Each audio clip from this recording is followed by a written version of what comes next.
हाँ मुझे पता चला, कोई बात नहीं, ओके, कोई दिक्कत नहीं है। ठीक है, तो मैं एक बार रिवाइज कर देती हूँ जल्दी से 5 मिनट्स में कि हमने क्या पढ़ा था अभी तक। ठीक है, तो सबसे पहले तो हमने ये पढ़ा था कि वे and who can tell me this, जल्दी जल्दी फटाफट, ऑन टिप्स होना चाहिए आपके ये पॉइंट्स क्या? एकदम। कोई what are, how can the demand be created?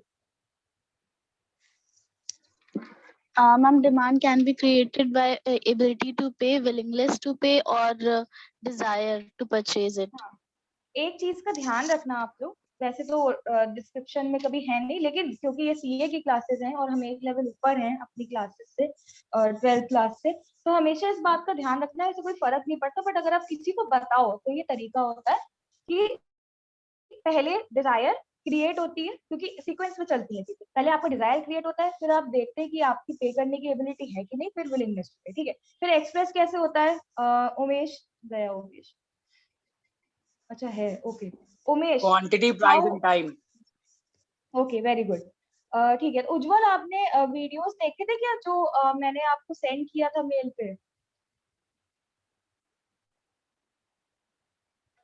उज्जवल, मैंने आधी वीडियो देखी, मैं पूरी। अच्छा कोई बात नहीं, अभी मैं आज एक नया कॉन्सेप्ट पढ़ाऊंगी, तो आप बस सुनने की कोशिश करना, ठीक है? जो भी चीजें आपकी छूटी है आई विल सी कि उसको कैसे रिकवर करना है, तो मैं दोबारा से किसी दिन जब थोड़ा सा कंप्लीट मुझे लगेगा कि हो गया, मैं दोबारा से समझा दूंगी, ठीक है? अभी मैं सिर्फ रिवाइज कर दूँ, ओके? ठीक तो है मैम। फैक्टर्स जो डिमांड को इन्फ्लुएंस करते हैं, हमने पढ़ा था कि जो कुछ फैक्टर्स होते हैं जो कि डिमांड को इन्फ्लुएंस करते हैं, ठीक है? तो वो कौन से फैक्टर्स होते हैं? उमेश, एक बताओ। प्राइस। Price what? किसका प्राइस? कौन सा प्राइस? कैसा प्राइस? किधर से आया? कमोडिटी का। हाँ, तो आपको पूरा सेंटेंस बोलना है, ठीक है? ऐसे नहीं बोलना आधा आधी का। प्राइस ऑफ द कमोडिटी, ठीक है? कमोडिटी का प्राइस कितना है? प्राइस ऊपर जाएगा डिमांड गिरेगी, प्राइस नीचे आएगा डिमांड ऊपर जाएगी, ये रूल है, ठीक है? इसी से रिलेटेड आज हम लोग पढ़ेंगे लॉ ऑफ डिमांड। और मैंने क्या बताया था? सिट्रस पैरेबस। अच्छा, सिट्रस पैरेबस का मतलब क्या होता है? कोई मुझे बता सकता है? मतलब पूछा मैंने, डेफिनेशन नहीं पूछी। अदर फैक्टर्स बताओ, क्योंकि इसी जिसमें पे कांस्टेंट रहते हैं। इसका मतलब क्या है? एक एग्जांपल दे सकते हो आप मुझे? क्या मतलब है इसका? मैम जैसे कि लॉ सोचो। ऑफ डिमांड में प्राइस को फैक्टर कंसीडर किया है और क्लाइमेटिक फैक्टर नहीं कंसीडर किया है। चलो अच्छी कोशिश थी, लेकिन चलो कोई बात नहीं, मैं समझाती हूँ, ठीक है? देखो, हमने पढ़ा था price of related commodities. Price of related commodities में हमारे टू पार्ट्स थे, सब्स्टिट्यूट गुड्स, कॉम्पिटिंग गुड्स भी जिनको बोलते हैं, और कॉम्प्लीमेंट्री गुड्स। सब्स्टिट्यूट गुड्स में मैंने आप लोगों को बताया था कि वो गुड्स होते हैं जो कि अगर ये नहीं यूज हो सकता तो वो यूज हो सकता है। कॉम्प्लीमेंट्री गुड्स जो कि एक दूसरे के बिना नहीं रह सकते हैं। फिर हमने डिसाइड की थी एक, फिर हमने डिस्कस करी थी एक टेबल अपनी, मैं आप लोगों को दिखा देती हूँ वो टेबल ऊपर करके। हमने एक टेबल डिस्कस करी थी यहाँ पे, ठीक है? और मैंने बताया था कि जो रिलेटेड कमोडिटी है उसके प्राइस की वजह से हमारा जो ओरिजिनल कमोडिटी का क्वांटिटी होता है वो हमारा इफेक्ट होता है, ठीक है? और एक बात का ध्यान रखना, चाहे क्वांटिटी बोला जाए, इस बात को ध्यान रखना, आज की क्लास में ये क्वेश्चन आपसे दोबारा पूछा जाएगा दूसरे तरीके से, तो ये याद रखना, ठीक है? आज क्वांटिटी जो है, क्वांटिटी अगर कहीं पे भी लिखा है तो क्वांटिटी का मतलब है किस चीज की क्वांटिटी? जो कमोडिटी हम डिमांड कर रहे हैं। तो अगर हम उसको पूरे शब्दों में बोलें तो क्वांटिटी डिमांडेड होता है, ठीक है? डिमांड और क्वांटिटी दोनों सेम चीजें हैं। वो क्वांटिटी जिसकी डिमांड है, तो रिलेटेड प्राइस की वजह से, रिलेटेड कमोडिटी के प्राइस की वजह से जो हमारे ओरिजिनल कमोडिटी का डिमांड होता है वो इफेक्ट होता है, ठीक है? तो यहाँ पे कॉफी का प्राइस चेंज हो रहा था और इसलिए टी की जो डिमांड थी वो इफेक्ट हो रही थी, बढ़ रही थी, घट रही थी, तो उस हिसाब से डिमांड हो रही हम थी, डिमांड ज्यादा रहेगी तो ठीक है? मैम प्राइस इंक्रीज कर जाएगा। ये मैं आपको समझा देती हूँ एक बार, ठीक है? मैं चाह रही थी कि मैं आज लॉ ऑफ डिमांड समझाऊं, लेकिन बिकॉज आपने मिस कर दी है क्लास, तो आई विल टेल यू कि देखो यहाँ पे क्या हो रहा है। देखो, कॉफी है, ये सब्स्टिट्यूट गुड्स की बात कर रहे हैं, ये कॉफी है, और ये आपका रिलेटेड रिलेटेड हाँ मैम, कमोडिटी है, मैम डिमांड आता है मैम, सब्स्टिट्यूट गुड्स आता आता है, है। बताइए। हाँ, मैं बता देती हूँ एक बार फिर से। देखो यहाँ पे 10 रुपए प्राइस है कॉफी का, ठीक है? कॉफी का जो मेरा मेरा एरो देखना, कर्सर देखना मेरा, यहाँ पे 10 रुपए प्राइस है कॉफी का। तो क्या हुआ, पहले टी का जो प्राइस है वो 10 रुपए, तो डिमांड कितनी है 100 है। कॉफी का 10 रुपए, डिमांड कितनी 100 है। अब टी का जो प्राइस है वो तो 10 रुपए है, ठीक है, लेकिन कॉफी का प्राइस घट के क्या हो गया, 10 से 5 रुपए हो गया। तो डिमांड किसकी ज्यादा होगी, ये हमारा लॉ है, ये हमारी लॉ है, रूल है कि जिसकी भी प्राइस कम हो जाएगी उसका डिमांड ज्यादा हो जाएगा। तो कॉफी का डिमांड यहाँ पे 150 हो गया और टी का घट के कम हो गया।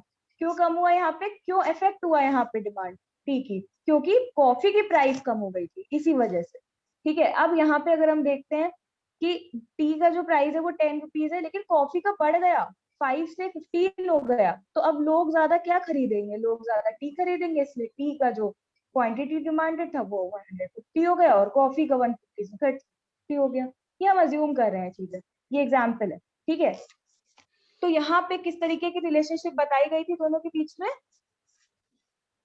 पॉजिटिव रिलेशनशिप बताई गई थी। पॉजिटिव मतलब क्यों होता है पॉजिटिव, क्यों, क्योंकि जब कोई चीज दोनों जब एक जैसी चीजें, दोनों चीजें जब एक जैसी हैं तब पॉजिटिव रिलेशनशिप बताया जाएगा। यानी कि जब प्राइस इंक्रीज हो रहा है तो डिमांड भी इंक्रीज हो रही है यहाँ पे, ठीक है। देखो ध्यान दो, जब यहाँ पे प्राइस इंक्रीज हो रहा है आपका, ये जब आपका यहाँ पे कॉफी का जो प्राइस था वो 15 हुआ 5 रुपीज से, तो यहाँ पे टी की डिमांड भी तो 150 हो गई, तो इंक्रीज ही तो हो रहा है प्राइस के साथ डिमांड। और अगर डिक्रीज हो रहा है 10 रुपए से 5 रुपए हो गई, ठीक है, कॉफी का प्राइस, तो जो डिमांड है वो 50 हो गया। खैर इसको मैं और ज्यादा नहीं खींचते हुए आगे बढ़ूंगी, नहीं तो आप भी कंफ्यूज हो, ठीक है। और मेरा सजेशन यही है कि अभी इसको थोड़ी देर के लिए बस ऐसे ही समझ लो। कॉम्प्लीमेंट्री गुड्स में पता है आपको इनवर्स रिलेशनशिप है। यहाँ पे फिर से हम रिलेटेड कमोडिटी का प्राइस देखेंगे, यानी कि पेन का, आर इज रिलेटेड कमोडिटी। 20 रुपए था पेन का प्राइस, ठीक है, तो 50 रुपए उसकी डिमांड थी। अब जितना पेन हमें चाहिए होगा उतनी हमें रिफिल चाहिए होगी, उतनी इंक चाहिए होगी, तो 50 जो है वो इंक की भी डिमांड थी। हम हमेशा प्राइस और क्वांटिटी में कंपेयर करेंगे, मतलब रिलेटेड कमोडिटी का हम प्राइस देखेंगे, ओरिजिनल कमोडिटी की हम क्वांटिटी देखेंगे। अब यहाँ पे पेन का प्राइस 20 से 40 हो जाता है, तो जो क्वांटिटी है इंक की वो कितनी हो गई, 20 हो गई, क्योंकि भाई ऑब्वियस सी बात है जब हमको 20 पेन चाहिए तो हमें 20 इंक चाहिए होगी, ठीक है। अब यहाँ पे 40 से 5 रुपए हो गया पेन का जो प्राइस था, तो क्या हुआ, ज्यादा हो गई डिमांड इसकी पेन की, और इसीलिए इंक की भी जो डिमांड है वो ज्यादा हो गई, ठीक है। तो अब यहाँ पे इनवर्स रिलेशनशिप हो जाती है इनके बीच में। खैर अब इसको और ज्यादा मैं नहीं खींचूंगी, हम आते हैं इस पे, लॉ ऑफ डिमांड पे। ये लॉ ऑफ डिमांड काफी इंटरेस्टिंग है, लॉ ऑफ डिमांड आप लोग पढ़ेंगे तो आपको अपने आप क्लियर हो जाएगा, ठीक है। चलो, तो इतना समझ में आ गया, we are good at it everyone, कोई कंफ्यूजन नो मैम। अगर है No, तो ma'am. बता सकते, मैम ओके वेरी गुड। चलो, तो उस दिन हम लोग बात कर रहे थे, हमने एंड किया था एडवर्टीजमेंट से, ठीक है। अब आज मैं आप लोगों को लॉ ऑफ डिमांड पढ़ाऊंगी, चलो ओके। तो जस्ट टेल मी निकिता कि लॉ का क्या मतलब होता है आपके हिसाब से, आपको क्या लगता है, या उमेश या उज्जवल कोई भी, जब आप लोग लॉ के बारे में सुनते हो कि हाँ भाई लॉ, तो लॉ से क्या आप समझते हो, आपको क्या लगता रूल है लॉ क्या है, rule what is law, law is rule, very boundation good, Rule में हाँ वेरी गुड, ओके।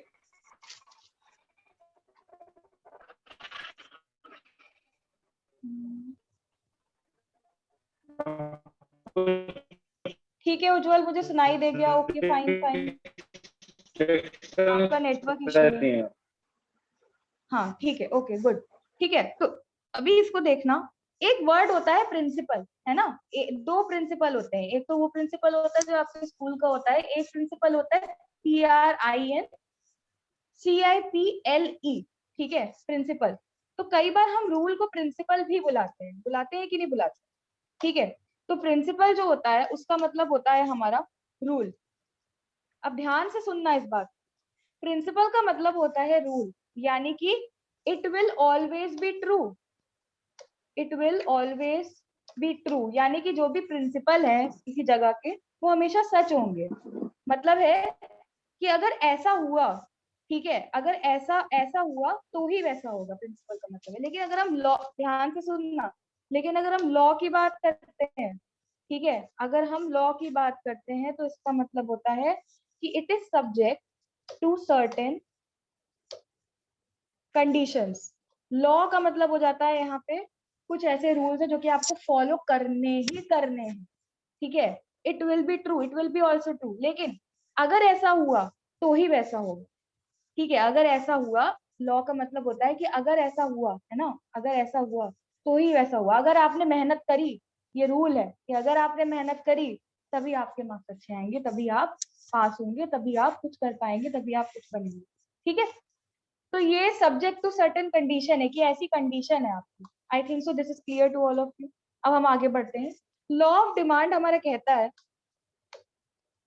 अब इस चीज को ध्यान से देखना, ये आपके पूरे आज के सेशन में है, कि अगर प्राइस बढ़ती है, प्राइस इंक्रीजेस, अगर आपका किसी भी केस में प्राइस इंक्रीज होता है तो आपकी डिमांड जो है वो डिक्रीज होती है।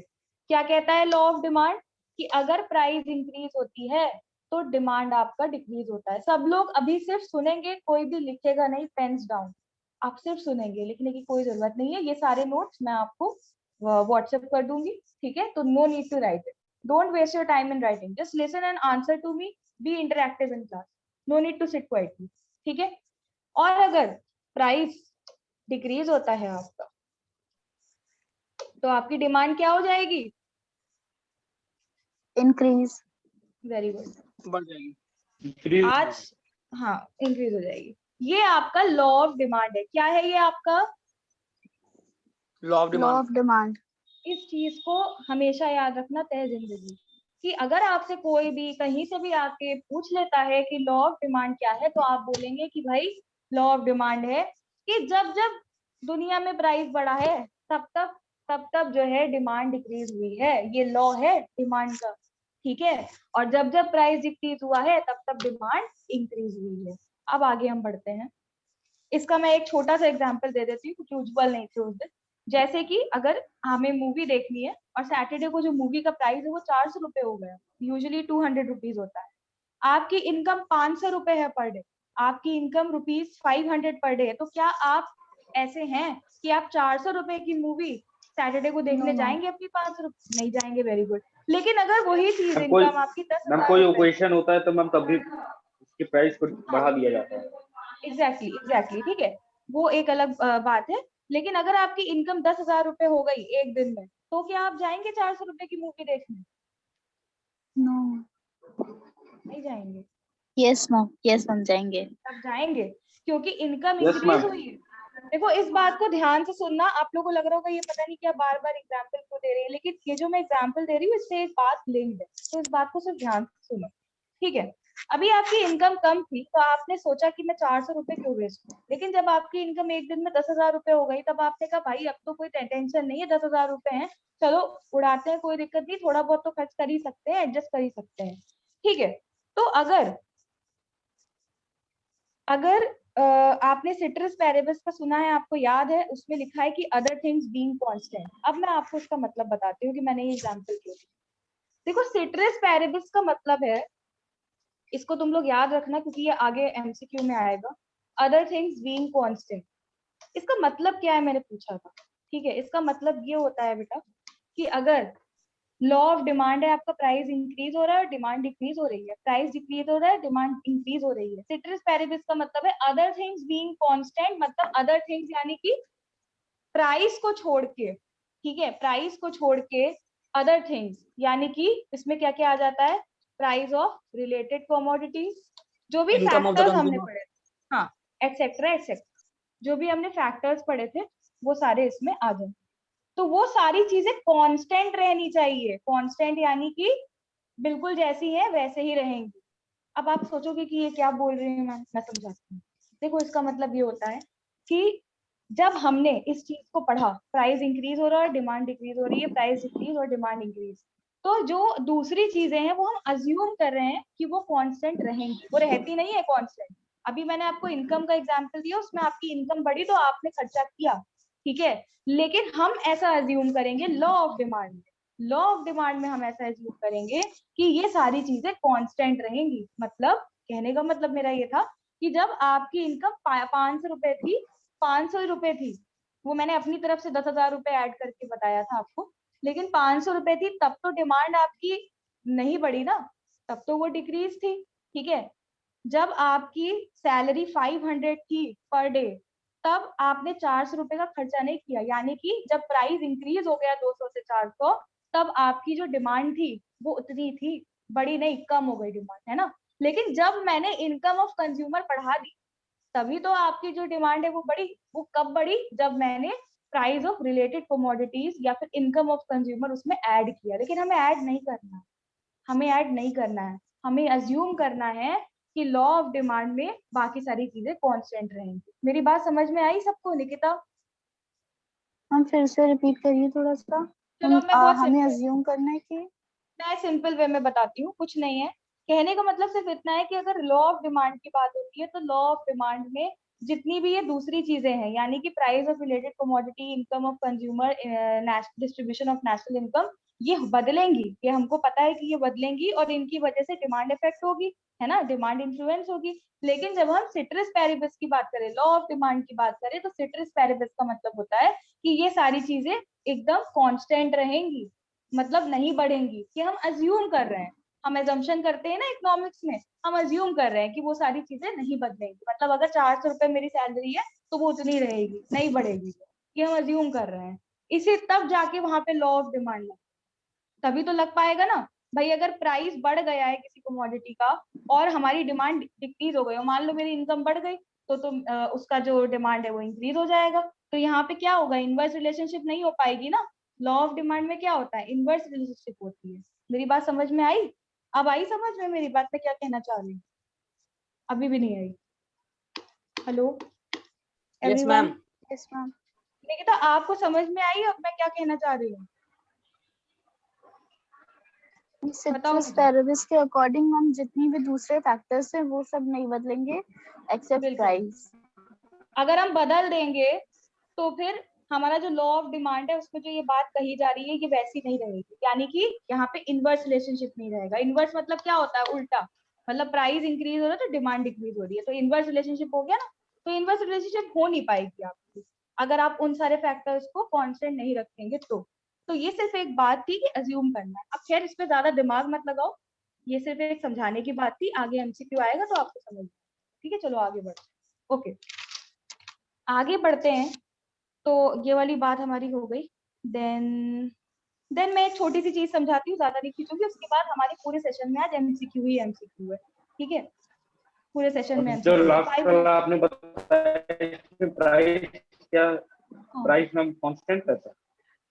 नहीं नहीं बेटा, प्राइस कांस्टेंट नहीं रहता। देखो मैं तुम्हें समझाती हूँ, एक सेकेंड आप लोग थोड़ा देखिए, तब तक मैं उज्जवल को समझाती हूँ 5 मिनट। ठीक है, देखो देखो उज्जवल, हमने जब शुरू में क्लास करी थी तो उसमें मैंने कुछ फैक्टर्स समझाए थे जो कि डिमांड को इन्फ्लुएंस करते हैं।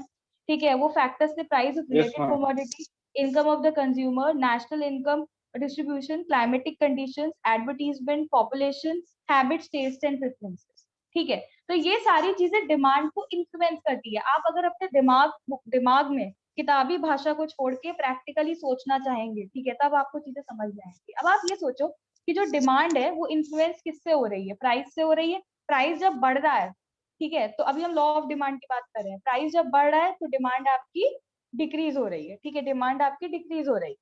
ठीक है, तो इसमें क्या होता है कि प्राइस जब डिक्रीज होगा तो डिमांड आपकी इंक्रीज होगी। ये लॉ है डिमांड का, ये डिमांड का रूल है और निश्चय है, ये निश्चित है, ये ऐसा ही होगा। लेकिन अब आप एक बात बताओ मुझे कि जब प्राइस आपका बढ़ गया, है ना, 200 रुपए की आप मूवी जाते थे वेडनेसडे को, लेकिन मान लो सैटरडे को आपको मूवी जाने का मन है और सैटरडे को 200 से बढ़ के 400 रुपए हो गया प्राइस भैया मूवी का, और आपकी जो सैलरी है वो 500 रुपए ही है। तो आपने बोला कि नहीं हम नहीं जाएंगे, क्योंकि उस वक्त 400 रुपए हो गया मूवी का टिकट, तो 500 रुपए हमें मिल रहा है तो हम 500 रुपए थोड़ी खर्च कर देंगे, अपने पूरे 100 रुपए बचेंगे, है ना। तो अभी क्या है, अभी आपकी इनकम क्या थी? 500 रुपए थी। कांस्टेंट है ना इनकम आपकी, नहीं बदली अभी। तो क्योंकि वो इनकम कांस्टेंट है आपकी, इसीलिए अभी क्या हुआ, प्राइस इंक्रीज हुआ, तो डिमांड अभी आपकी क्या है? डिक्रीज ही है। ठीक है, क्यों डिक्रीज है, क्यों हुआ ऐसा? सिट्रस पैरिबस की वजह से, क्योंकि वो सारे फैक्टर्स आपके अभी वैसे के वैसे, उनको किसी ने टच नहीं करा अभी जाके। लेकिन अगर यहाँ पे अभी आप ये वाला पॉइंट देखो, प्राइस इंक्रीजेस, डिमांड डिक्रीज। अगर यस मान मैम, लो आगे आपकी इनकम, है ना, आपकी इनकम बढ़ जाती है तो क्या होगा? ये लॉ ऑफ डिमांड तो खराब हो जाएगा भाई, यहाँ पे ये तो खत्म हो जाएगा रूल, ये तो गड़बड़ हो गया यहाँ पे। तो इसीलिए इनकम ऑफ द कंज्यूमर जो हमारी कांस्टेंट रहेगी, नहीं बढ़ेगी, हम ऐसा अज्यूम कर रहे हैं, बढ़ेगी तो, बट हम अज्यूम कर रहे हैं ऐसा कि वो कांस्टेंट रहेगी, उसे हम सिट्रस पैरेबस बोलते हैं। तो भैया आपसे कोई पूछे कि लॉ ऑफ डिमांड में सिट्रस पैरेबस का क्या मतलब है, आप कहेंगे अदर थिंग्स बीइंग कांस्टेंट। जब सारी चीजें दूसरी कांस्टेंट रहेंगी तभी ये डिमांड लग पाएगा ठीक से, नहीं तो नहीं लग पाएगा। ठीक है, समझ में आ गया? बस इतनी सी बात है, इसमें ज्यादा दिमाग नहीं। चलो अब एक मैं छोटी सी, is that clear to everyone? Yes ma'am. Okay, अब मैं जल्दी से फटाफट एक चीज आप लोगों को समझाती हूँ। जैसे आपका नेटफ्लिक्स होता है, ठीक है, और अभी हम बात कर रहे हैं यहाँ पे इसकी, हमने इस वाले पॉइंट की बात नहीं करी थी क्योंकि उस दिन, तो हम इसकी बात कर रहे हैं आज। ठीक है, हैबिट्स, टेस्ट एंड प्रेफरेंसेस। ठीक है, ये सारे आपके जो मैं समझा रही हूँ ना, ये सब कुछ आपका एमसीक्यू में आएगा। अभी मैं क्वेश्चन पूछूंगी तो आप लोगों को आंसर करना होगा। चलो, हैबिट्स, टेस्ट एंड प्रेफरेंसेस। अब हैबिट्स का क्या मतलब होता है? हैबिट लग जाती है जब हमें किसी चीज की, हमें कुछ हैबिट लग गई। ठीक है, मान लो नेटफ्लिक्स है, हो सकता है आप लोगों में से कोई देखता हो नेटफ्लिक्स। नेटफ्लिक्स का सब्सक्रिप्शन जो होता है वो शायद 3 महीने के लिए फ्री होता है, या शायद 1 महीने के लिए फ्री होता है। ठीक है, तो अभी क्या हुआ, हम सोचते हैं कि चलो हम नेटफ्लिक्स साइन इन करेंगे, 1 महीना देखेंगे, उसके बाद हम हटा देंगे, लेकिन ऐसा होता नहीं। क्यों? क्योंकि हम एडिक्ट हो जाते हैं, हमारी हैबिट पड़ जाती है उस चीज को करने की। आपको क्या लगता है ये बड़े बड़े बिजनेसमैन क्या कर रहे हैं? ये सब बिजनेस इकोनॉमिक्स पढ़ के बैठे हैं और इसीलिए ये वही अप्लाई कर रहे हैं वहां पे। ये हमें नहीं पता लगेगा, लेकिन ये सब साइकोलॉजी है, ये सारी चीजें वो पढ़ के बैठे हैं। ठीक है, तो क्योंकि हमारी हैबिट हो गई, अब हमको क्या लगेगा, अरे यार 1 महीना तो पूरा हो गया, अब तो नेटफ्लिक्स चल नहीं रहा है, तो हम कुछ भी करके, कहीं से भी करके हम उसको सब्सक्राइब करेंगे, पैसे देंगे और हम नेटफ्लिक्स देखना कंटिन्यू करेंगे। तो ये टेक्निक है जो कि बिजनेस इकोनॉमिक्स ने अप्लाई करी है हैबिट्स के थ्रू। वो लोगों को देखता है, लोगों को फ्री चीजें प्रोवाइड करता है, फिर उनको उनकी आदत लग जाती है, तो वो उनका फायदा हो गया ना, प्रॉफिट हो गया उसमें। फिर हम टेस्ट की बात करते हैं। टेस्ट का मतलब होता है कि हर इंसान का कैसा टेस्ट है। टेस्ट मतलब वो वाला टेस्ट नहीं जो हम खाना खाते हैं, टेस्ट यानी कि किस तरीके का टेस्ट है, क्या उसका क्या उसको पसंद है। ठीक है, टेस्ट।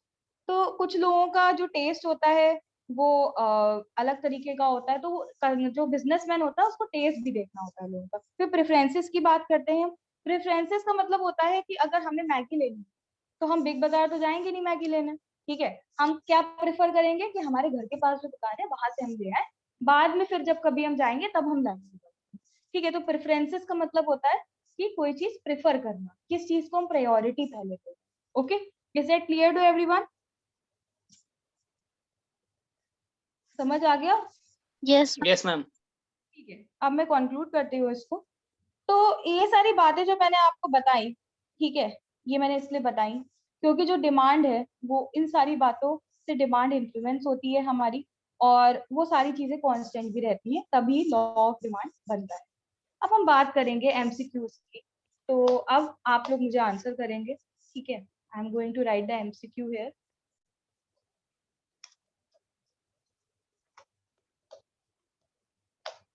ओके, पहला क्वेश्चन आपका है, तो लॉ ऑफ डिमांड क्या कहता है कि सिर्फ प्राइस ही एक ऐसी चीज है जो कि डिमांड को बदल सकती है, किसी की और की इतनी हिम्मत नहीं है कि वो डिमांड बदले। ठीक है, बाकी चीजें कांस्टेंट रहती है।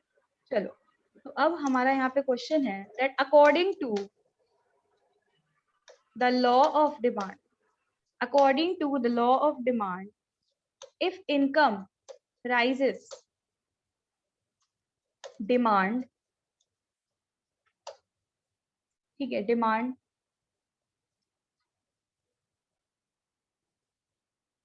rises,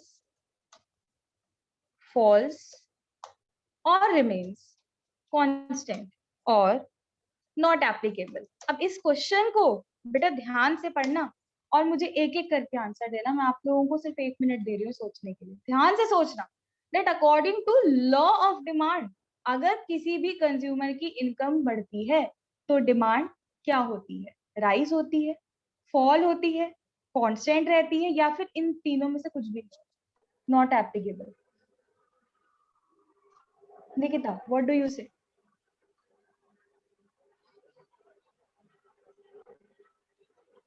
उज्जवल कहते हैं कांस्टेंट। ओके, निकिता No, आप ma'am. क्या? Then rice. मैम राइजिंग होगा ma'am, option A. Option A होगा। ओके फाइन, एंड उमेश आप क्या कहते हैं? मैम इसका डिमांड सर, मैम अगर सेट्रिस पेरिबस देखेंगे कि नहीं? ये तो अब मुझे आप बताइए कि देखेंगे कि नहीं। तो मैं तो कांस्टेंट होगा बता मैम। अच्छा ठीक है जी।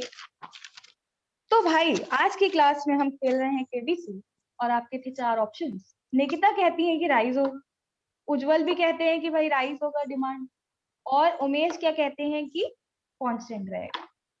यही कहते हैं आप लोग? पक्का लॉक कर दिया जाए answer? Yes Yes, ma'am. ma'am. चलो, तो अफसोस इस बात का कि इस बार आप लोग 10,000 रुपए नहीं जीत पाए और आप तीनों का आंसर गलत है। मजा आया? The demand will fall. मजा आया सर कि नॉट नहीं आया? एप्लीकेबल होगा मैम। ये किसने बोला? किस बालक ने ऐसा बोला? बताए। उमेश ने। क्यों बेटा नॉट एप्लीकेबल क्यों होगा, मुझे ये बताओ। I want to know the reason. क्योंकि मैम हाँ चलो ठीक है, मैं बताती हूँ। तो बच्चों देखो, ऐसा है कि यहाँ पे क्या लिखा है, ये बड़ा बड़ा क्या लिखा है मुझे Law बताना। of demand. क्या लिखा है उमेश और उज्जवल? मैम प्राइस और डिमांड लॉ की ऑफ बात डिमांड हो मैम। रही लॉ ऑफ डिमांड लिखा है, ठीक है। अगर आपका कहीं भी लॉ ऑफ डिमांड आ जाता है, और देखो आपको इसी तरीके से ट्रिक किया जाएगा एग्जाम में, एग्जामिनर आपको इसी तरीके से ट्रिक करेगा और वो चाहेगा कि आप आंसर गलत कर दे, लेकिन आप लोग आंसर गलत नहीं करेंगे। आप ये सोचेंगे, आपका क्वेश्चन आया, सबसे पहले जो आपको देखना है, अगर लॉ ऑफ डिमांड वहां पे लिखा है तो इनकम तो राइज हो ही नहीं सकती है भैया। इनकम तो राइज होना ही गलत माना जा रहा है। इनकम तो यस कंज्यूमर मैम। की पेरिबिस के अंडर आती है, कांस्टेंट रहेगी। अभी मैंने ऊपर बताया था कि हम ऐसा अज्यूम करेंगे कि जो इनकम है वो आपकी कांस्टेंट ही रहेगी, चाहे कुछ भी हो जाए, दुनिया हिल जाए, बाढ़ आ जाए, भूकंप आ जाए, लेकिन यस मैम, इनकम राइज नहीं कांस्टेंट और होगी। नॉट एप्लीकेबल में डाउट था। सिर्फ नॉट एप्लीकेबल होगा, ठीक है। Yes not yes ma'am. Applicable होगा क्योंकि ना तो इनकम कांस्टेंट है, ना गिर रही है, ना बढ़ रही है। निकिता समझ में आया आपको? और सुनो, Yes, अभी ma'am. आप लोगों के जितने भी आंसर्स, देखो आंसर सबको देना है, और अगर आंसर गलत दे रहे हो तो आपको खुश होना चाहिए, क्योंकि आप अगर आंसर गलत देंगे ना, अच्छा दोगे तो बहुत बढ़िया बात है, सही दोगे, लेकिन अगर गलत दोगे तो आपको हमेशा याद रहेगा कि ये क्वेश्चन हमने करवाया था क्लास में और देखो ये एग्जाम में आ गए, हमने ठीक कर दिया, हमने गलत बोला था इसका आंसर। अब समझ में आया नॉट एप्लीकेबल क्यों आएगा? Is that clear to everyone? Shall I move forward? आगे बढ़ू? Yes ma'am. Yes ma'am. Okay Nikita, Yes, ma'am. पक्का? Yes, ma'am. Okay very good. चलो, तो दूसरा आपका आंसर है, क्वेश्चन है sorry, that according to law of demand, again law of demand, there is a relationship between. अब निकिता यहाँ पे जो आपने करी, मैंने आपको बताया था ना करेक्ट करना है आपकी उस वाली चीज से, Yes, ये ma'am. क्वेश्चन रिलेटेड है, तो आप ध्यान रखना, हो सकता है आप आंसर सही दे दो इसका, ठीक है। ओके, तो पहला आपका ऑप्शन आता है, इस क्वेश्चन का मतलब है कि लॉ ऑफ डिमांड के अकॉर्डिंग रिलेशनशिप किन दो चीजों के बीच में, तो हम देखते हैं रिलेशनशिप है price price quantity. And quantity के बीच में। यस रुको मैम। अभी आंसर नहीं देना, रुको पहले let me write it. Quantity and price के बीच में, आइदर ए और B and none of the above. Okay Umesh, what you were saying, बताइए क्या आंसर है आपका? आइदर ए और बी। आइदर ए और बी। ओके उमेश कहते हैं आइदर ए और बी। निकिता आप क्या कहती हैं? उज्जवल आप क्या कहते हैं? Price and quantity first. Okay Ujjwal आप क्या कहते हैं? यस मैम, प्राइस क्वांटिटी होगा मैम ये। Okay very good.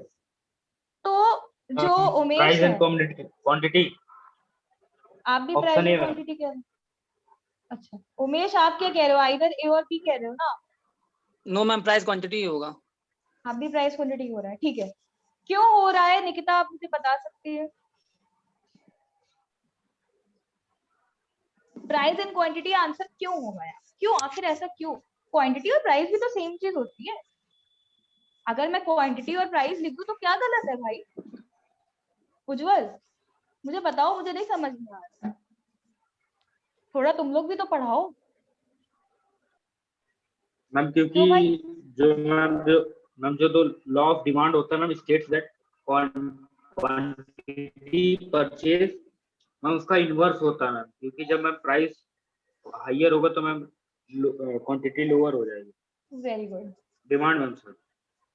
And Umesh, what do you say? Nikita, what do you say? Do you want to ma'am इन से दोनों के बीच एनीथिंग में और not?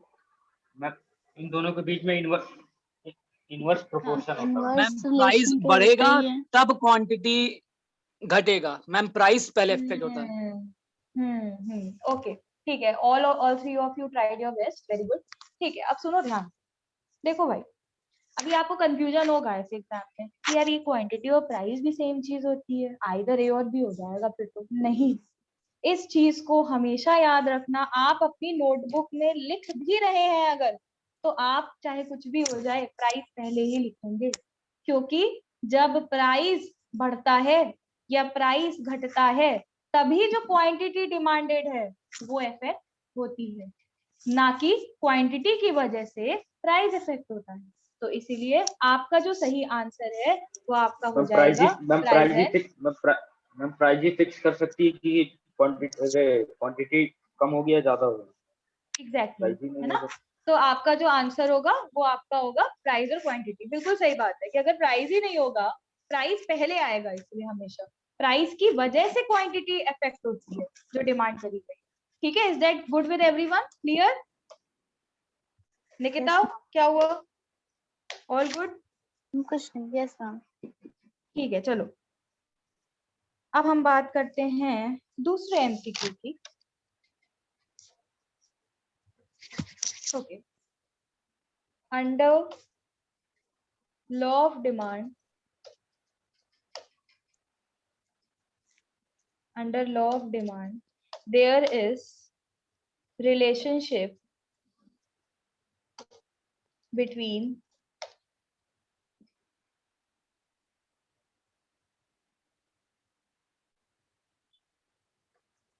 price and quantity. Under the law of demand, what is the relationship between price and quantity? What is the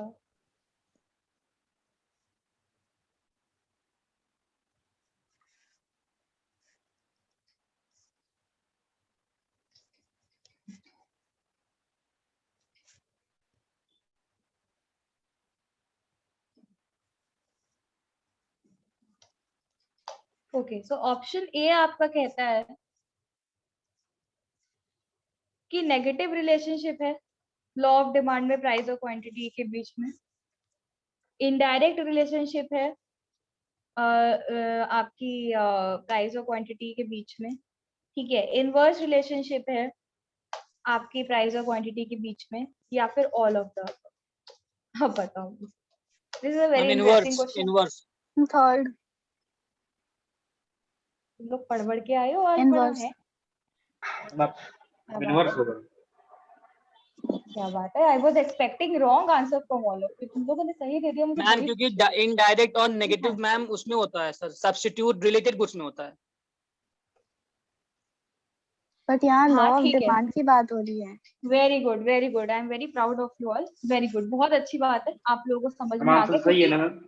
तब मैंने, हाँ, जब मैंने इस क्वेश्चन को सॉल्व किया था तो मेरे दिमाग में ये चीज आई थी कि इनवर्स, तो हमने ये पढ़ा था कि नेगेटिव और इनडायरेक्ट भी बोलते हैं इनवर्स को, तो बच्चे इसको बता मैम ये तो सकते हैं ऑल ऑफ 11th में द। पढ़ाया गया। हाँ, तो बहुत बढ़िया बात है, सही है। फिर चलो आगे बढ़ते हैं टाइम वेस्ट किए बिना। ठीक है, अब इसमें आपका एक लास्ट क्वेश्चन है, उसके बाद मैं आप लोग को थोड़ा सा नोट से रीड करवाऊंगी। ठीक है, MCQ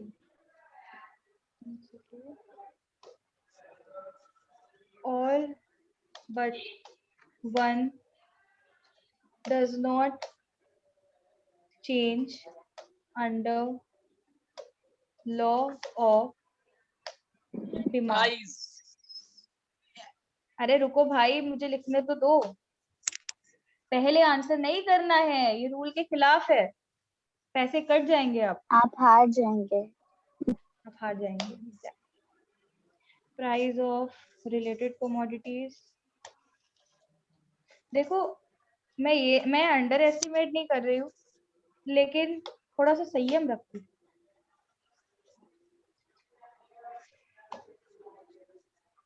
income of the consumer habits, अब मुझे बताओ इसका आंसर क्या होगा। मतलब इसका क्वेश्चन का ये है कि सारे, इनमें से सारे, लेकिन एक ऐसा है जो कि लॉ ऑफ डिमांड के अंडर चेंज नहीं होता है, कांस्टेंट रहता है, वो क्या है बताओ। Price of commodity. Okay Nikita, what do you say? Price of the commodity. Okay Ujjwal?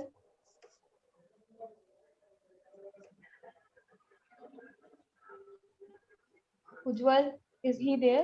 Price, B option, B. B option, okay, very good, it's correct. Can you all tell me कि price of the commodity क्यों होगा, जो भी आपको समझ में आ रहा है। Why will be the answer price of the commodity? क्यों? क्योंकि मैम प्राइस रिलेटेड कमोडिटी में फ्लक्चुएट करता रहेगा मैम, और जो मैम कमोडिटी की एक फिक्स प्राइस फिक्स होती है मैम, वो तो मैम फिक्स ही रहेगी मैम। अगर डिमांड के हिसाब से होगा, अगर मैम डिमांड अगर ज्यादा होगी इसकी, तो मैम तब प्राइस को मैम कम ज्यादा कर दिया जाएगा, अगर डिमांड कम रहेगी तो मैम उसको रिड्यूस कर दिया जाएगा।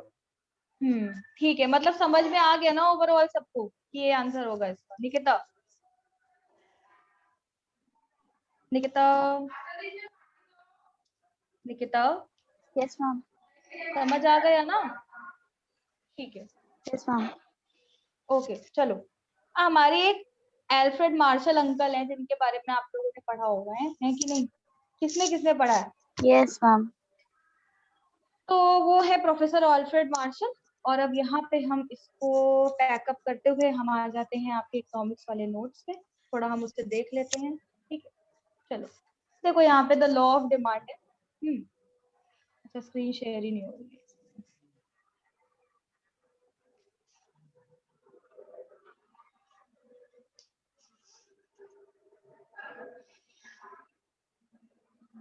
शेयर शेयर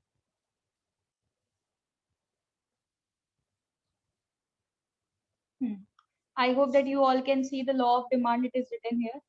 ठीक है, तो देखो लॉ ऑफ डिमांड में क्या लिखा है। Most of us have an implicit understanding of the law of demand. इसे छोड़ दो, इम्पोर्टेंट क्या है वो देखो। मैं यहाँ पे इसको हाईलाइट कर देती हूँ। किसके किसके पास में बुक है अभी? यस मैम, मेरे पास है। जिसके पास है वो मार्क है। The law of demand, the law of demand is one of the most important laws of economic theory. The law states the nature of relationship between the quantity demanded of a product and its price. ठीक है, तो अगर आपसे कोई भी पूछता है कि क्या करता है लॉ ऑफ डिमांड, तो वो रिलेशनशिप बताता है प्राइस और डिमांड के बारे में। क्वांटिटी डिमांड जो है वो इफेक्ट होती है किसकी वजह से? प्राइस की वजह से। फिर प्रोफेसर एल्फ्रेड मार्शल थे, कौन थे बताओ? Alfred Marshall. उन्होंने लॉ को डिफाइन किया, ये एक डेफिनेशन दी है। अब देखो, the greater the amount to be sold, मतलब जितना ज्यादा हमारे पास अमाउंट होगा सेल करने के लिए, ठीक है, उससे कम होना चाहिए the smaller must be the price, उससे कम होना चाहिए प्राइस जो कि हम ऑफर कर रहे हैं, जिससे कि जो परचेजर्स हैं, जो कंज्यूमर्स हैं, ठीक है, या अदर वर्ड्स में जो द अमाउंट डिमांडेड है उसे इंक्रीज होना चाहिए with fall in price and diminishes with the rise in price. समझ में आया? समझ में आया कि नहीं आया? यस मैम, थोड़ा थोड़ा मैम। लास्ट की लाइन समझ में आई, स्टार्टिंग की नहीं आई। नहीं आया। Okay very good. ये अब तुम लोग ऐसा कहते हो तो मुझे बहुत खुशी होती है, पता नहीं क्योंकि मुझे मजा आता है इसे समझाने में। ठीक है, देखो प्रोफेसर एल्फ्रेड मार्शल ने लॉ को डिफाइन किया है और उन्होंने ये बोला है, आपका ये क्वेश्चन आ सकता है एमसीक्यू में, दो मैं लिखवा दूंगी, बट मैं अभी ओरली बता रही हूँ कि किसने लॉ ऑफ डिमांड की डेफिनेशन दी है। ठीक है, तो उसमें ऑप्शंस आ सकते हैं, आप लोग प्रोफेसर एल्फ्रेड मार्शल को टिक करेंगे।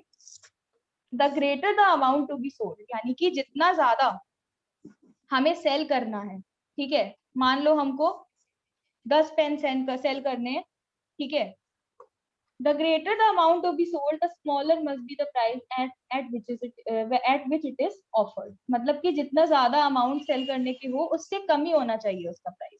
अगर हम प्रोपोर्शन देखें, आपने रेशियो पढ़ा होगा मैथ्स में, सिद्धार्थ सर आपको पढ़ा रहे हैं, तो जो प्रोपोर्शन है वो प्राइस का कम होना चाहिए उससे जितना हम सेल कर, ठीक है, तभी तो कंज्यूमर खरीदेगा, तभी तो अट्रैक्ट होगा, ठीक है, जिससे कि जो परचेजर्स हैं, कंज्यूमर्स हैं, वो उसको इंटरेस्टिंग पाए, वो उसको खरीदें।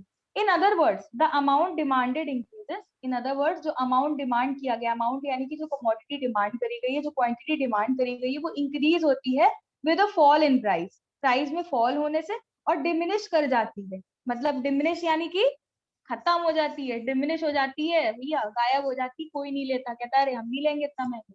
सब्स्टिट्यूट गुड्स होते हैं तो लोग कहते हैं भैया कॉफी का प्राइस बढ़ गया है, हम टी पियेंगे, टी का बढ़ गया हम कॉफी पियेंगे, तो डिमिनिश हो जाती, खत्म हो जाती है, डिमांड कम हो जाती है उस प्रोडक्ट की जब प्राइस बढ़ता है, ठीक है, समझ में आ गया? I think so it must be clear, इसमें ऐसा कुछ नहीं था, आ गया समझ में? Yes ma'am. Ujjwal? Yes ma'am. थोड़ा शॉर्ट वर्ड में बता दीजिए, ये तो बहुत लॉन्ग कट हो गया। अरे कुछ नहीं है इसमें, ऐसे लो आराम से, इसको कुछ नहीं है, कहानी है, छोटी सी कोटेशन है, कुछ नहीं है, कि देखो इसमें ये लिखा है कि जितना ज्यादा अमाउंट आप सेल कर रहे हो, ठीक है, उसके प्रोपोर्शन में जो प्राइस होता है, उसके प्रोपोर्शन में जो प्राइस होता है वो कम होना चाहिए, सीधी सी बात है। वही वाली बात आ जाती है घूम फिर के कि भैया अगर कोई चीज आप सेल कर रहे हैं तो इसका मतलब ये नहीं है कि आप उस चीज को बिल्कुल महंगा कर रहे हैं, वही वाली बात आ जाती है ना। तो कंपैरेटिवली लोगों को क्या लगता है, अब चाहे कितना भी कोई आदमी हो, कितना भी पैसा हो उसके पास, ये चीजें मैंने आपको पहले भी बताई है, लेकिन अगर दो कमोडिटीज है और उसमें से दोनों सब्स्टिट्यूट है, तो पहले इंसान उस चीज को खरीदेगा जिसका प्राइस थोड़ा सा कम है कंपैरेटिवली। 50,000 रुपए की चीज है, एक है ₹30,000 की चीज, और है दोनों चीजें सेम, ठीक है, मान लो मैंने 2 सोफे देखे, मुझे सोफा चाहिए अपने घर के लिए, एक 30,000 रुपए का है, एक 50,000 रुपए का है, दोनों का बिल्कुल हूबहू कलर सेम है, डिजाइन सेम है, सब कुछ सेम है, क्वालिटी में होगा 19-20 का फर्क। मैंने सोचा चलो 50,000 रुपए का मैं लेती हूँ, लेकिन फिर मैंने सोचा चलो 20,000 रुपए ले लेती, 20,000 रुपए बचा लेती हूँ मैं अपना, उसको किसी और चीज में यूज कर लूंगी, 30,000 रुपए ले लूंगी। कहने का मतलब ये है। और कई बार मार्केट में ऐसी चीजें होती हैं जिनको आप देखेंगे उसकी जो प्राइस होगा वो उसकी क्वांटिटी से कुछ ज्यादा ही होता है, तो हमें लगता है भैया नहीं अभी हम नहीं खरीदेंगे, है ना। इसमें देखो वो वाला भी एग्जाम्पल आता है जो मैंने आप लोगों को क्लाइमेटिक कंडीशन वाला समझाया था उस दिन, कि जब विंटर्स होता है, जब फेब्रुअरी आता है, तो स्वेटर की जो डिमांड है वो यस मैम। एकदम बढ़ जा, मतलब कम हो जाती है, लेकिन प्राइस वो लोग गिरा देते हैं उसका। लेकिन जब विंटर होता है तब इतना महंगा महंगा होता है सब कुछ, ठीक है, तो मतलब हर चीज इसमें मिक्स्ड है, इसमें कोई बहुत दिमाग लगाने वाली 50% ऑफ हो जाता है। हाँ 50% ऑफ हो जाता है फेब्रुअरी में, ठीक है। एक बात समझा रही हूँ, इसमें इतना दिमाग लगाने की कोई जरूरत नहीं, सीधी सी बात इतना समझो बस कि भैया जब अमाउंट जो डिमांडेड है वो इंक्रीज होती है, जब प्राइस गिरता है तभी जो है क्वांटिटी डिमांडेड इंक्रीज होती है ना। और जब प्राइस राइज हो जाता है तो डिमिनिश हो जाती है प्रोडक्ट की, एकदम खत्म हो जाती है, एकदम रहती नहीं है ज्यादातर केसेस, ठीक है। आप समझ में आ गया? Is that clear? Clear Nikita? Yes hello? Ma'am. Yes ma'am. पक्का? पक्का? Yes ma'am. Yes ma'am. चलो ओके, बस जल्दी से, मैं आज में ज्यादा खींचूंगी नहीं, चिंता मत करो, बस ये लास्ट पैराग्राफ है, इसको मैं करके and then I will clear your doubts, थोड़ा बहुत रिवाइज करूंगी, उज्जवल ने ली थी क्लास, फिर मैं ओवर करूंगी। The law of demand states that other things being equal, this is known as other things being equal, what is the meaning of this? Ceteris paribus. Very good, Citrus paribus. very good, okay, ceteris paribus, when the price of the good rises, when the price of the good rises, the quantity demanded of the good will fall, ठीक है, जब भी price बढ़ता है तो quantity demand fall हो जाती है, therefore there is an inverse relationship between them, there is an inverse relationship, ये तो अब तक तुम लोग को रट गया होगा मुझे लगता है एकदम अच्छे से। अब जो इन्वर्स होता है वो किसमें होता है? इनवर्स होता है बेटा, एक तो इनवर्स होता है आपका किसमें होता है बताओ? कॉम्प्लीमेंट्री गुड्स में होता है। इनवर्स यानी कि लॉ ऑफ डिमांड की बात कर रहे हैं हम, तो लॉ ऑफ डिमांड में इनवर्स का मतलब होता है कि उल्टा, मतलब प्राइस बढ़ रहा है तो डिमांड घटेगी, प्राइस गिर रहा है तो डिमांड आपकी बढ़ेगी, ये चीज है इनवर्स, मतलब उल्टा होता है, एक चीज ऐसे है तो दूसरी चीज आपकी उल्टी, ठीक है। between price and quantity demanded, that is citrus variance. ये यहाँ पे लिखा है citrus. ठीक है. The other things which are assumed to be equal or constant are the prices of related commodities. ये मैंने समझाया था, याद आया कुछ? कि दूसरी चीजें assume करी जाती हैं कि वो क्या होंगी, बताओ, इक्वल होंगी या फिर कांस्टेंट रहेंगी. वो कौन सी चीजें होंगी? Price of related commodities, income of consumer, Other taste and factors. Other factors. ठीक है निकिता, उमेश, समझ आ गया? Ujjwal, Yes, Yes, ma'am. ma'am. Very good. ठीक है. Then if these factors which determine demand, मैं यहाँ पे हूँ, ठीक है, also undergo a change, then the inverse price demand relationship may not hold good. ये मैंने आपको अभी समझाया था कि अगर ये सारे फैक्टर्स आपके चेंज होते हैं, also undergo a change, तब then the inverse price demand relationship, जो प्राइस और डिमांड की इनवर्स रिलेशनशिप है, वो अच्छे से होल्ड नहीं हो पाएगी, वो उस तरीके से नहीं हो पाएगी. तो इसीलिए इन सारी चीजों का कांस्टेंट रहना जरूरी है. ये चीज सबको रट गई, समझ में आ गई एकदम ढंग से कि ऐसा क्यों हुआ है, अदर थिंग्स बीइंग कांस्टेंट क्यों कहते हैं? जरा सा भी कंफ्यूजन है तो प्लीज मुझे बताओ.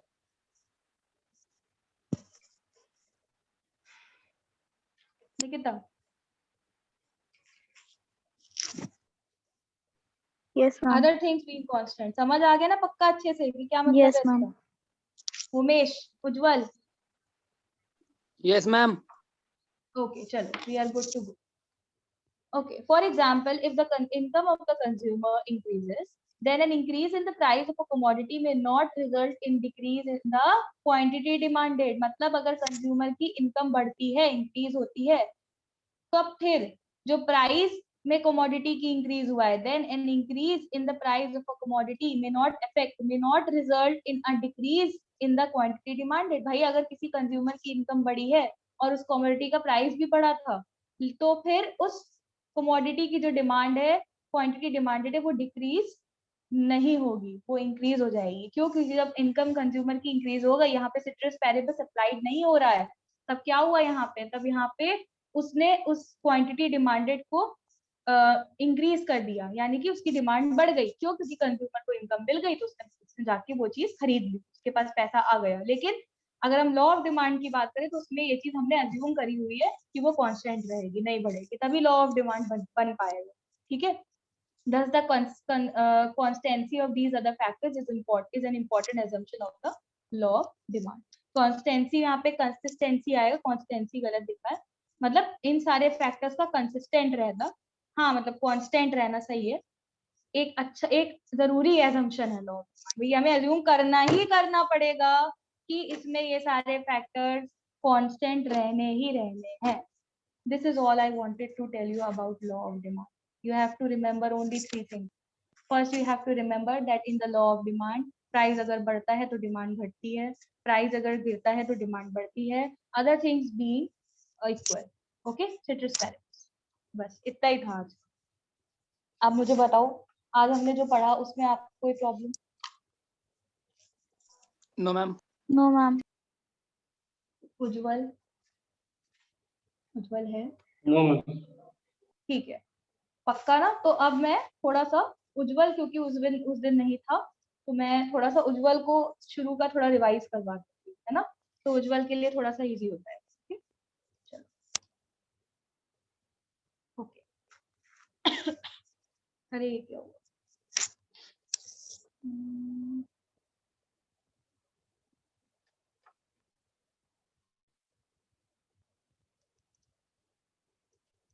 Note eraser.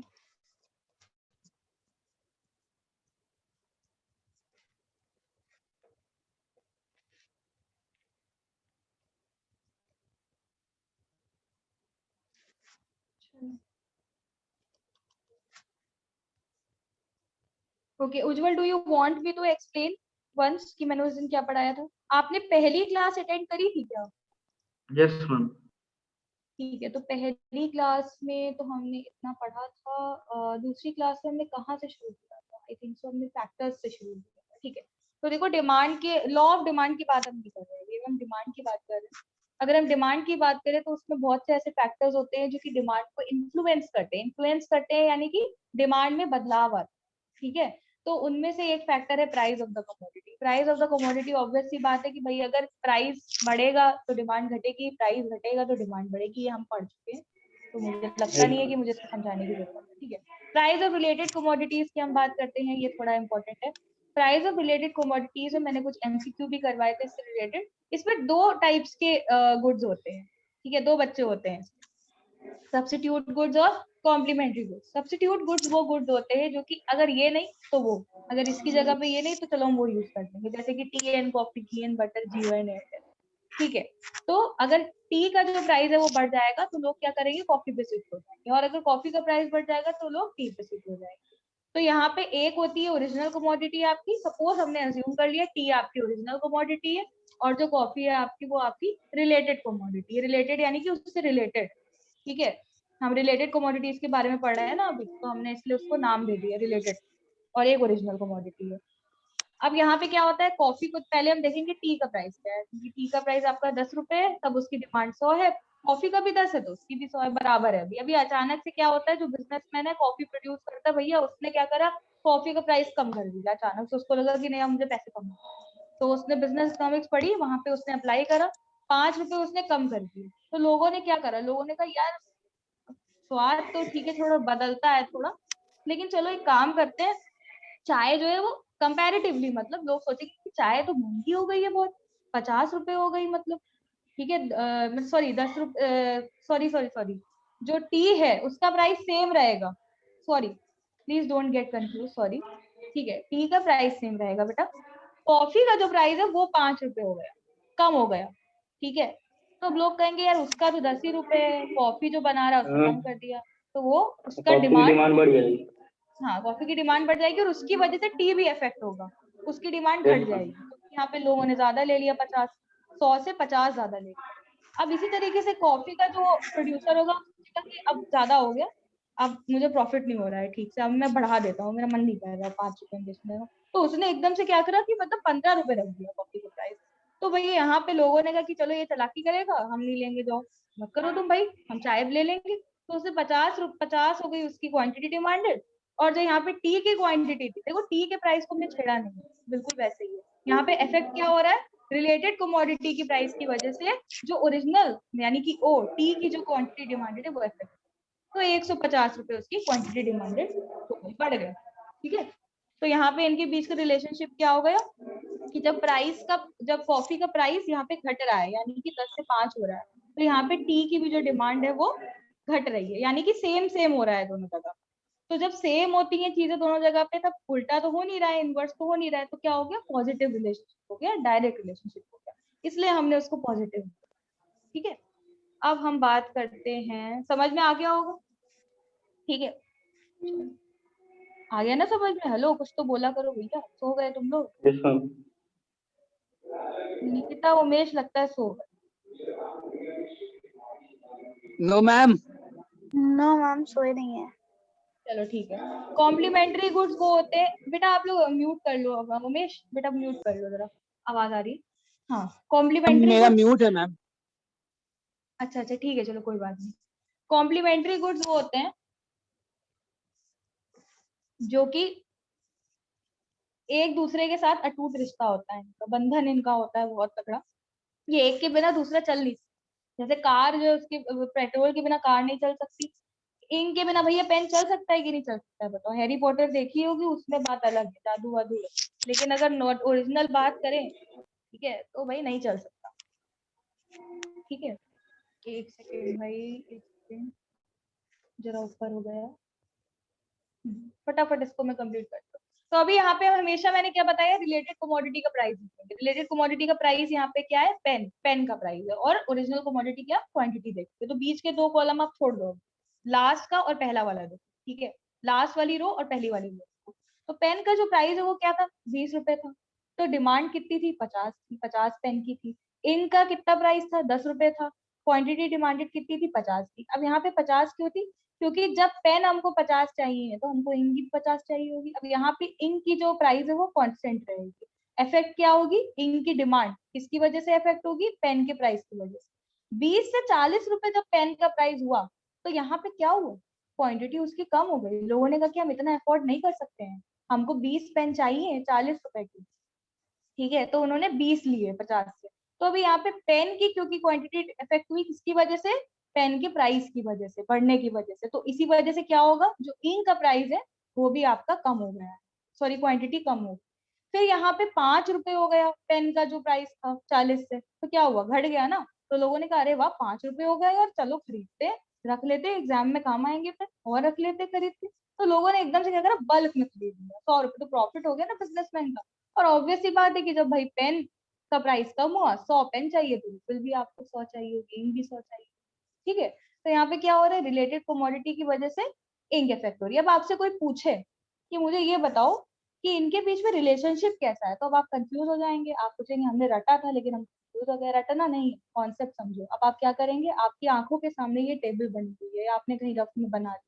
अब आप कंपेयर करेंगे पेन वाले प्राइस को, रिलेटेड कमोडिटी के प्राइस को, और इंक वाले क्वांटिटी वाले को। अब आप देखेंगे कि जब पेन का प्राइस बढ़ रहा था तो यहाँ पे क्वांटिटी क्या हो रही थी, जब 20 से 40 हुआ तो क्वांटिटी क्या हो गई, कम हो गई। तो यहाँ पे कौन सा वाला रिलेशनशिप हो गया, उल्टा वाला, यानी कि इनवर्स वाला रिलेशनशिप हो गया, इनवर्स रिलेशनशिप हो गया इनके बीच में। जब यहाँ पे बढ़ रहा था, घटा प्राइस, तो क्या हो गया, बढ़ गई भाई यहाँ डिमांड इनकी 100 हो गई। तो 5 रुपए यहाँ पे प्राइस हुआ पेन का, तो 100 रुपए उसकी क्वांटिटी डिमांड। तो यहाँ क्या हो गया, उल्टा रिलेशनशिप हो गया, इनवर्स। पॉजिटिव नहीं है यहाँ पे कि वो घट रही है तो वो भी घट रहा है जैसे ऊपर वाले में था। ठीक है, इज दैट क्लियर? मुझे लगता है थोड़ा और अच्छे से समझ में आ रहा होगा, निकिता है क्यों? Yes ma'am. ओके, ठीक है, तो ये हो गया आपका, समझ में आ गया होगा। यहाँ पे गुड्स और रिलेशनशिप लिखी थी मैंने। कॉम्प्लीमेंट्री गुड्स में इनवर्स, इनडायरेक्ट और नेगेटिव रिलेशनशिप होता है। कॉम्पीटिंग गुड्स भी बोलते हैं सब्स्टिट्यूट गुड्स को, इसको याद रखना। इनमें पॉजिटिव और डायरेक्ट रिलेशनशिप होता है। अब यहाँ पे ये क्वेश्चन आता है आपका एक एमसीक्यू का, जिसमें लिखा है कि जब दो गुड्स आपके जिनका पॉजिटिव रिलेशनशिप होता है उनके बीच में, when two goods have a positive relationship between them in respect to price and quantity, they are called as कौन बताएगा मुझे? Substitute goods. Substitute goods. Okay, अब तक तो रट गया होगा तुम लोगों को।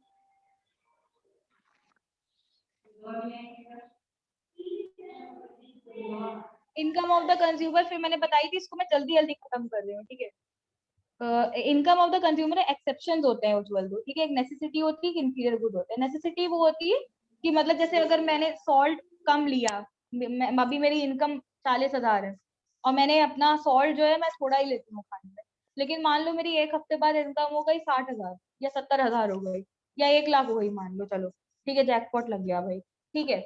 तो मैं, ऐसा तो नहीं है कि मैं सॉल्ट जो है वो मैं ज्यादा खाना शुरू कर दूंगी अचानक से भैया कि चलो लाओ इनकम इंक्रीज हो गई, तो मैं गई मम्मी के पास, मैंने कहा मम्मी भाई आज तो सैलरी बढ़ गई, आज नमक ज्यादा खाएंगे करके पूरा प्लेट। ऐसा तो नहीं होगा ना, होगा कि नहीं होगा? No ma'am.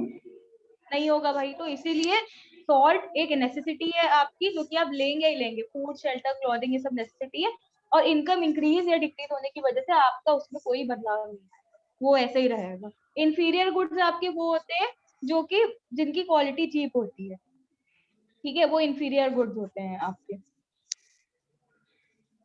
अब यहाँ पे एक एमसीक्यू है आपका इसी पे बेस, कि इनकम जो है वो हाउस होल्ड की, ठीक है, वो राइज होती है 20% से, और डिमांड जो है वो कंप्यूटर के लिए 25% से राइज होती है। तो इकोनॉमिक्स में जो कंप्यूटर है वो आपका क्या है, वो इंफीरियर गुड है, लग्जरी गुड है, नेसेसिटी है, या आप कुछ नहीं कह सकते इस बारे में।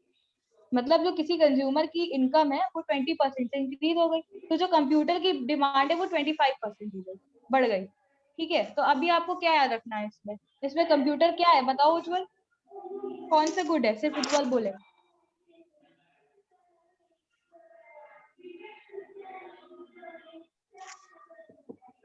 बोलो बोलो बोलो जल्दी।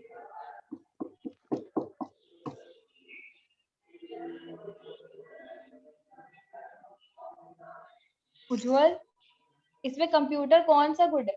देखो इंफीरियर गुड्स वो होते हैं जिनकी डिमांड इंक्रीज नहीं होती है इनकम के इंक्रीज होने की वजह से, तो इंफीरियर गुड पे तो कोई असर नहीं पड़ता है।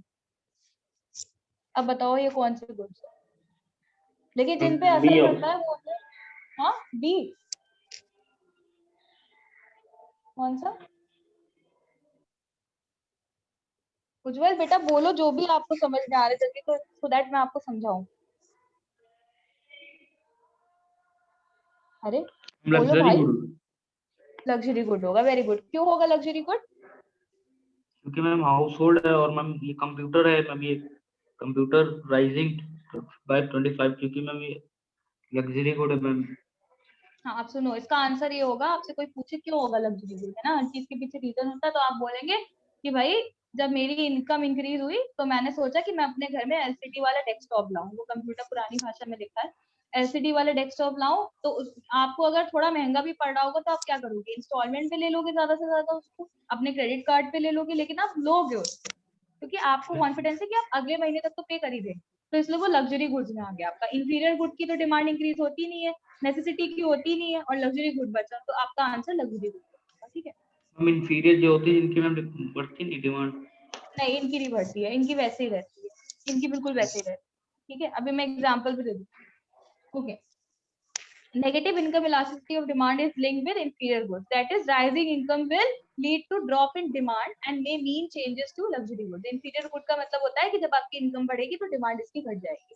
ठीक है, लग्जरी गुड्स को हम नॉर्मल गुड भी कहते हैं। इलास्टिसिटी के बारे में हम बाद में, अभी हम नहीं पढ़ेंगे। चलो अब मैं जल्दी जल्दी खत्म कर देती हूँ, फिर उसके बाद हाँ ये खत्म हो गया। ठीक है, फिर लॉ ऑफ डिमांड है, फिर मैंने और चीजें पढ़ाई थी वो मैं बस आपको ऐसे बता देती हूँ। इनकम ऑफ द कंज्यूमर था national of sorry distribution of national income था। इसके बाद डिस्ट्रीब्यूशन ऑफ नेशनल इनकम का मतलब होता है कि मुझे निकिता ने और उमेश ने बताया था कि रिच और पुअर के बीच में हम देखेंगे। ठीक है, कि रिच और पुअर के बीच में कैसे, ये तो पढ़ा होगा आपने, मतलब पढ़ाने की जरूरत नहीं कि मतलब अगर हम बिजनेस शुरू कर रहे हैं बिजनेस पॉइंट ऑफ व्यू से, तो हमें ये देखना पड़ेगा कि जो रिच आदमी है वो ज्यादा कम है, तो उसकी जो डिमांड होगी किसी पर्टिकुलर गुड की वो ओवरऑल रेशियो में कम होगी। लेकिन जो पुअर लोग हैं उनकी होनी तो ज्यादा चाहिए डिमांड उस पर्टिकुलर प्रोडक्ट की, लेकिन उनके पास पैसा नहीं है तो उसकी डिमांड कम है। तो बिजनेसमैन को ये सब चीजें देखनी पड़ेगी। हाँ बिल्कुल बिल्कुल डेली बेसिस पर। ठीक है, चलो क्लाइमेटिक कंडीशंस की अभी मैंने समझाई दी आपको कि कैसे इफेक्ट करेगा डिमांड को। ठंड होगी तो ठंड में लोग ज्यादा खरीदेंगे, समर में ज्यादा खरीदेंगे उसके गुड्स। ठीक है, रेनी सीजन में अम्ब्रेला वगैरह ज्यादा खरीदेंगे। फिर बात आती है इसमें आपकी पॉपुलेशन। पॉपुलेशन में देखो दो चीजें देखते हैं, size of population and composition of population. Size of population में आता है आपका कि मैंने उस दिन ये बताया था कि जो इंडिया है वो सेकंड लार्जेस्ट। अब आ रही है आवाज? हेलो, आवाज आ रही है? यस मैम आ रही है। हाँ, तो भाई मैंने उस दिन ये बताया था कि जो इंडिया है वो सेकंड लार्जेस्ट कंज्यूमर मार्केट है दुनिया के लिए। तो ये जो चाइना वगैरह है ये चाहते तो अभी तक अटैक कर सकते थे, लेकिन इन्होंने इसीलिए नहीं किया क्योंकि इनको पता है कि हमारा सबसे ज्यादा कंज्यूमर इंडिया में बैठा है हमारा प्रोडक्ट खरीदने के लिए। हमारी हर दूसरी चीज चाइना की बनी हुई है, इवन हमारे फोन्स, स्मार्टफोन्स हम यूज कर भी रहे हैं उसे। ठीक है, तो चाइना को पता है कि भैया इंडिया में हमारा सबसे ज्यादा कंज्यूमर मार्केट है, हम उसको कुछ नहीं कर सकते हैं। ठीक है, उसके बाद टूरिज्म में बहुत कमाते हैं लोग। मतलब अगर साइज ऑफ पॉपुलेशन की बात करें, ये मैं इसलिए बता रही हूँ कि पॉपुलेशन लोग कहते हैं ना बहुत ज्यादा है इंडिया की, ये एक बेनिफिट भी है। अगर आप देखें लोग अगर अच्छी तरीके से इस्तेमाल करें इसको, आप लोग देखिएगा, आप लोग आर्टिकल्स पढ़ा करिए, जो लोग इंस्टाग्राम पे हैं वो लोग फॉलो करो। मैं बताऊंगी आप लोगों को, कुछ पेजेस हैं ऐसे। ठीक है, उस पर आप लोग देखिएगा कि क्या क्या है। उज्जवल ने तो लेफ्ट कर दिया, मैं तो उज्जवल को ही समझा रही हूँ। चलो खैर, अब मैं क्लास एंड करूंगी, आ जाए उस पर। चलो सही है, चलो तुम लोग को आज कॉन्सेप्ट तो क्लियर हो गया होगा। निकिता और क्या नाम है, उमेश, यस मैम। रट गया होगा आज तो। हाँ, Ujjwal yes is again here. Okay, I will just completely pack it up जल्दी से समझा के। ओके, तो साइज ऑफ पॉपुलेशन में मेरा कहने का ये मतलब था कि इतना साइज है पॉपुलेशन का कि लोग जो है वो बाहर जाते हैं दूसरे देशों में, टूरिज्म होता है, तो टूरिज्म से लोग बहुत कमाते हैं, दुबई जाते हैं घूमने, बाहर जाते हैं ना इंडिया के लोग, तो टूरिज्म है वो। जैसे तो बाहर के लोग ताजमहल देखने आते हैं, ऐसे यहाँ पे घूमने आते हैं, तो हम पैसा कमाते हैं उससे। ठीक है, इसी तरीके से बाहर के लोग कमाते हैं, लेकिन क्योंकि इंडिया में लोग ज्यादा हैं तो लोग ज्यादा जाते होंगे। फिर कॉम्पोजिशन ऑफ पॉपुलेशन की बात करें तो कॉम्पोजिशन से आप क्या समझते हैं? कॉम्पोजिशन का मतलब होता है इसमें फैक्टर्स आते हैं, जैसे इसमें फैक्टर आता है मेल और फीमेल का, कि मेल जो होते हैं ज्यादातर अगर देखा जाए मार्केट में, तो फीमेल्स जो है उनकी वेराइटी ज्यादा होती है चीजों की। लाइक अगर शूज लेने गए हैं, फुटवेयर लेने गए हैं, तो फीमेल की ज्यादा आवाज चेंजेस। ब्रेक हो रही है। आवाज ब्रेक हो रही है? अच्छा, नो मैम। अभी ठीक है? नो तो मैम। उज्जवल बेटा मुझे लग रहा है आपका नेटवर्क इशू है थोड़ा सा, कोई बात नहीं, मैं आपको अलग से समझा दूंगी, ठीक है? थोड़ा सा बचा है। Hello Ujjwal, can you hear me? Hello hello hello hello. Yes yes ma'am. Ujjwal आपको आवाज आ रही है? अगर नहीं आ रही है तो मैं आपको अलग से मैसेज करके, या फिर मैं आपको कल दोबारा से जो बचा हुआ है मैं आपको मंडे को समझा दूंगी। वैसे खत्म ही हो गया है, इस पे ज्यादा कुछ नहीं बचा है, ठीक है? ओके। हेलो, चलो ठीक है, मुझे लग रहा है उसका नेटवर्क प्रॉब्लम है। मैं एक काम करती हूँ, ये जो नोट्स बनाए हैं मैंने, मैं ये आप लोगों को व्हाट्सएप कर देती हूँ और अब मैं क्लास एंड कर रही हूँ, ठीक है? आज जितना हमने पढ़ा उतना क्लियर है, कल हम लोग इलास्टिसिटी, कर्व और शेड्यूल वो सारी चीजें पढ़ेंगे, ठीक है? मंडे को, मतलब सॉरी ट्यूसडे को। 2 दिन 3 दिन का ओके टाइम है मैम। आप लोग के पास में। मुझे टाइम क्या मिलेगा, मतलब मैं आप लोगों को कुछ होमवर्क देने वाली हूँ, ठीक है? तो आप लोग उस होमवर्क को करेंगे, ओके? एंड उज्जवल आपको आवाज आ रही है अब? उज्जवल, उज्जवल, हेलो, उमेश आप यस सुन मैम। सकते हैं? उज्जवल भी सुन सकते यस हैं। मैम। तो उज्जवल, उज्जवल उसमें ज्यादा कुछ नहीं था, बस यही था कि मतलब कॉम्पोजिशन, मतलब मेल और फीमेल के बीच में हम देख लेंगे कहाँ ज्यादा डिमांड है। फिर एज ग्रुप के अकॉर्डिंग देख लेंगे, टॉडलर्स हैं, एडल्ट्स हैं, ओल्ड एज वाले लोग हैं, तो उनके हिसाब से डिमांड इन्फ्लुएंस होगी डिमांड, ठीक है? फिर एडवर्टीजमेंट में आपको पता है कि कैसे लोग एडवर्टीजमेंट दिखाते हैं टीवी में, कि इंसान जो है वो इन्फ्लुएंस हो जाए। सुबह सुबह दिखाएंगे चाय का एडवर्टीजमेंट दिखाएंगे, शाम के टाइम में मैगी का दिखा देंगे, ठीक है? तो इस तरीके से डिमांड जो है वो इन्फ्लुएंस होती है। फॉर एग्जाम्पल आजकल अगर आपको डॉक्टर से कंसल्ट करना है तो आप ऑनलाइन कंसल्ट कर रहे हो, ठीक है? तो ऐड आ जाएगा उसका, तो आप मजबूर हो कंसल्ट करने पे, क्योंकि भैया कहीं और आप जा नहीं सकते हो, ऑफलाइन तो कोई डॉक्टर अवेलेबल है नहीं आजकल ज्यादातर, ठीक है? तो is that clear to you Ujjwal? Now I am ending the class, ठीक है? जो भी नोट्स है वो मैं आप लोगों को दे दूंगी, तो आप लोग यस कर मैम। लेना, ठीक है? और अगर कोई भी ओके मैम। डाउट हो उज्जवल, कोई भी डाउट है तो आप मुझे मेरे नंबर पे व्हाट्सएप कर सकते हैं, ग्रुप पे व्हाट्सएप कर सकते हैं, आपका जहां मन करे। जब मुझे टाइम मिलेगा तो I will look after it and I will send it to you. हो सकता है मैं मैम आप लोगों नंबर को नहीं टेक्स्ट, आता। बेटा आप ग्रुप से ले सकते हैं, ठीक है? आप ग्रुप से ले सकते हैं, ग्रुप पे मेरा नंबर है, ओके? चलो मैं एंड कर रही हूँ क्लास अब। Will see you all on Tuesday and until then I will send you the homework. वो होमवर्क मुझे आप लोग भेजेंगे मंडे तक करके, ठीक है? I send you the details on WhatsApp. Okay ma'am. चलो, ओके, चलो, thank you class, bye bye ma'am. Bye. Ma'am हाँ यस उज्जवल बताओ। उज्जवल बोलो बेटा, मैं सुन रही हूँ आपकी बात, क्या कह रहे हो? मैम आपका नंबर, हाँ नंबर मैं आपको अभी दे मैम रही हूँ, आपका ग्रुप नंबर पे कौन है सा है मेरा। मैम? आखिरी 9 सर। 8127 वाला है ना, वो मेरा है स्टार्टिंग में, ठीक है? Fine. Hello yes ma'am. Ujjwal आपको सुनाई दे? ठीक है, चलो मैं क्लास एंड कर रही हूँ, चलो थैंक यू।